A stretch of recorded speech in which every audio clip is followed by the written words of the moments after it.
ग्राम पंचायत की इस विद्या के मंदिर में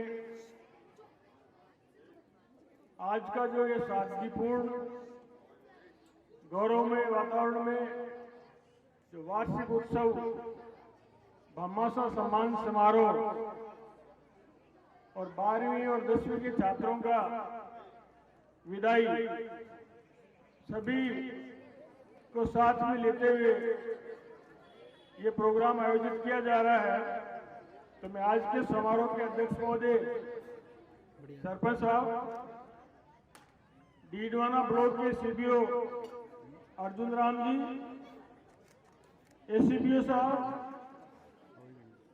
इस विद्यालय के संस्था प्रधान हरवीर सिंह जी जाखड़ साहब, शिक्षा विभाग के पधारे हुए तमाम शिक्षाविद, संस्था प्रधान, ग्राम ललाश्री के सम्मानीय नागरिक बंधुओं, भामाशाहों, प्यारे बच्चों, जैसा आप सबको पता है, शिक्षा विभाग में हरवीर सिंह जी एक जाना माना नाम है और आपके विद्यालय में जब एंट्री होती है तो विद्यालय का जो वातावरण है, विद्यालय का जो स्वरूप है, साफ सफाई है और जिस तरह से सुसज्जित किया गया विद्यालय है, प्रत्येक प्रवेश करने वाले आदमी को एकदम प्रफुल्लित कर देता है। जैसा कि कहा गया है, well begin is half done. तो शुरुआत जब अच्छी होती है तो काम आधा हो जाता है। तो हरवीर सिंह जी ने विद्यालय को सजाने में और इसके सर्वांगीण विकास में अपनी एनर्जी को सही उपयोग किया है और ललाश्री गांव को मैं भाग्यशाली मानता हूं, क्योंकि किसी भी गांव का जो सबसे बड़ा विद्यालय है उसका संस्था प्रदान यदि अच्छा है तो गांव का भविष्य, क्योंकि छात्रों के शिक्षा ग्रहण करने पर बनता है, तो अच्छा संस्था प्रदान मिलना इस गांव के लिए भाग्य की बात होती है। साथ ही मुख्य रूप से मैं बच्चों से मुखातिब होना चाहूंगा। जो 12वीं के 10वीं के बच्चे हैं उनसे कहना चाहूंगा कि जैसा कि कहा गया, there is always a place on the top, यानी ऊंचाई पर हमेशा जगह खाली रहती है। यदि आप आगे बढ़ना चाहते हो तो आपको कोई भी नहीं रोक सकता और कामयाबी के लिए मेहनत करनी पड़ती है। एक बार स्वामी विवेकानंद जी समुद्र किनारे स्नान कर रहे थे, कमर तक पानी में वो खड़े थे। एक नौजवान आया, उन्होंने किनारे पर खड़े होकर के विवेकानंद जी से पूछा कि स्वामी जी, कामयाबी कैसे मिलती है? मुझे कोई कामयाबी का सूत्र दो ताकि मैं जीवन में कामयाब हो सकूं। विवेकानंद जी ने युवक को कहा कि मेरे पास आ। जब वो पास आया तो विवेकानंद जी ने उसकी गर्दन पकड़ी और पानी में डुबो दी। युवक ने सोचा कि ऐसे कोई मजाक कर रहे हैं स्वामी जी। तो आधा मिनट हुआ, 40 सेकंड हुआ, 50 सेकंड हुआ, जब सांस घुटने लगी तो उसने पूरा जोर लगाया और स्वामी जी की पकड़ से छूट करके पीछे हो लिया और बाहर निकल के कहा, आपसे मैंने कामयाबी का रास्ता पूछा, आप तो मुझे मार ही देते। तो स्वामी जी ने कहा, कामयाबी का रास्ता ही तो बता रहा हूं मैं। क्या कैसे?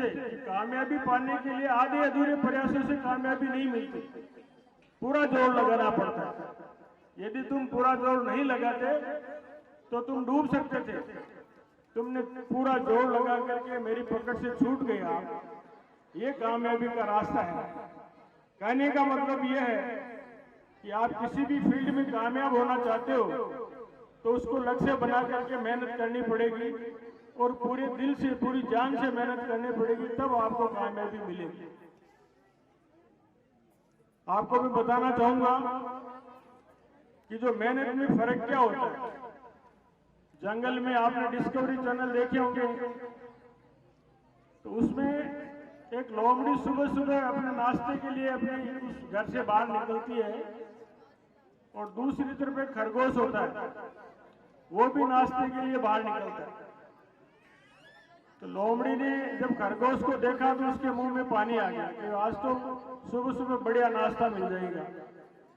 तो लोमड़ी जो ही दौड़ना शुरू हुई, खरगोश की नजर उसमें पड़ गई, तो खरगोश पूरी ताकत लगा के दौड़ा और दौड़ते हुए अपनी बुरी में जाकर के घुस गई। लोमड़ी हालांकि खूब दौड़ी लेकिन वो पकड़ नहीं पाई। उसके मुंह के बाहर वो खड़ी होकर के कहने लगी, खरगोश आज तो तुमने बहुत तगड़ी दौड़ लगाई। खरगोश ने कहा, तगड़ी दौड़ नहीं है, प्रयास है, मैंने जान बचाने के लिए दौड़ लगाई है। तुम्हारे लिए तो ये नाश्ता था, मैं पकड़ा जाता तो तुम्हारा नाश्ता बनता, लेकिन मैंने प्रयास किया और मैं कामयाब हो गया, मैं अपने आप को बचा लाया। ये कहानी आपको बताती है कि जो आदमी मेहनत करता है पूरे मन से, उसे कामयाबी निश्चित ही मिलती है। तो आप लोग पूरे मन से काम करें, कामयाबी से कोई नहीं रोक सकता। जैसा कि संस्कृत में कहा गया है, उद्यमेनि सिद्धन्ति कार्याणि न मनोरथे न ही सुप्तस्य सिंहस्य परिसन्ति मुखे मर्गे। यानी जंगल का राजा शेर, यानी उद्यम से सिद्धियां प्राप्त होती है और कार्य करने से मन के जो आपका जो लक्ष्य है वो हासिल होता है, और बिना मेहनत के कुछ भी नहीं होता। जंगल का राजा शेर, उसके मुंह में, सोते हुए के मुंह में कभी भी हिरण प्रवेश नहीं करता, उसे भी हिरण के लिए पकड़ने के लिए शिकार करना पड़ता। तो जब राजा को मेहनत करनी पड़ रही है तो हम लोग क्या है, तो हमें भी मेहनत करनी है।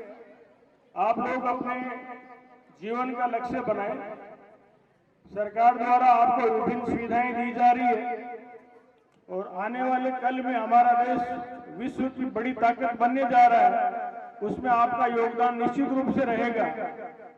इसके साथ ही इंटेलिजेंस जो है, आर्टिफिशियल इंटेलिजेंस का युग है, कंप्यूटर का, इंग्लिश का, जनरल नॉलेज का और मैथमेटिक्स का, ये सब्जेक्ट यदि बच्चे के तैयार होंगे तो किसी भी प्रतियोगिता में वो आराम से सफलता प्राप्त करेंगे।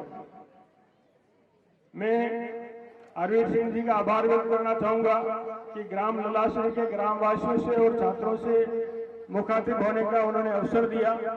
मैं आप सबका एक बार हार्दिक आभार व्यक्त करता हूं। जय हिंद, जय भारत।